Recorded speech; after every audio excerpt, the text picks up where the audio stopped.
انگریزوں نے ہندوستان سے رخصت ہوتے وقت اسے بھارت، مغربی پاکستان اور مشرقی پاکستان میں تقسیم کر دیا۔ بڑی افراتفری کا عالم تھا، قتل عام ہو رہا تھا۔ میں اپنے بوڑھے ماں باپ کے ہمراہ ایک سڑک سے گزر رہا تھا کہ کسی نے اچانک حملہ کر کے میرے ماں باپ کو شہید کر دیا۔ اس وقت میری عمر 10-11 سال تھی۔ میں گھبرا کر ایک جھاڑی کے نیچے چھپ گیا۔ اچانک کسی نے میرے کندھے پر ہاتھ رکھا۔ پہلے تو میں سمجھا کہ وہ وحشی واپس آ گئے ہیں، مگر وہ 2 میاں بیوی تھے۔ انہوں نے انسانیت کا ثبوت دیا اور مجھے اپنے گھر لے گئے۔ اس وقت مسلم اور غیر مسلم کا فرق مجھے معلوم نہیں تھا۔ دونوں سکھ خاندان سے تھے۔ گھر لا کر سردار جی اور ان کی بیوی نے مجھے پیار سے کھانا کھلایا۔ وہ بے اولاد تھے اور مجھے اپنے بیٹے کی طرح پیار کرتے تھے۔ جب حالات بہتر ہوئے تو مجھے اسکول میں داخل کرا دیا۔ میں 4 سال تک وہیں رہا۔ مجھے پاکستان جانے کا بہت شوق تھا۔ میرے والدین اکثر ذکر کرتے تھے کہ ہم لوگ آزاد ملک پاکستان جائیں گے۔ ایک رات ہلکی ہلکی بارش ہو رہی تھی۔ پاکستان آنے کے شوق میں اپنے محسنوں کو چھوڑ کر نہ چاہتے ہوئے بھی وہاں سے بھاگ کھڑا ہوا۔ سڑک پر ایک فوجی ٹرک جا رہا تھا۔ انہوں نے مجھے لاوارث سمجھ کر ٹرک میں بٹھا لیا اور میرے کہنے پر وہ مجھے پاکستان کی سڑک پر چھوڑ گئے۔ میں بری طرح رو رہا تھا۔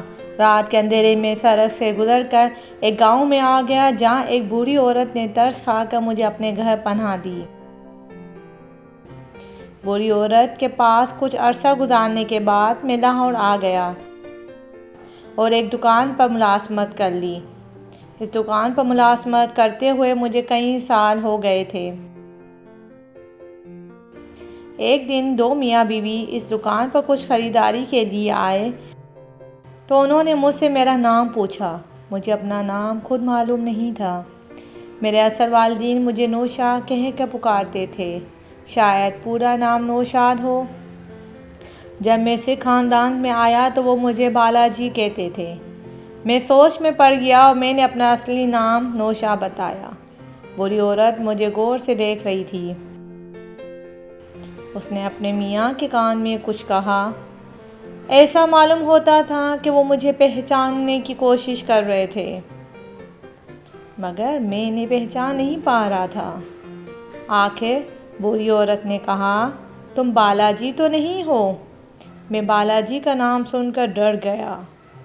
انہوں نے میرے چہرے کا رنگ فگ دیکھا تو کہا، بیٹا گھبراؤ نہیں، تم ہمارے بیٹوں کی طرح ہو۔ یہ کہہ کر بوڑھی عورت نے میرے سر پر ہاتھ پھیرا۔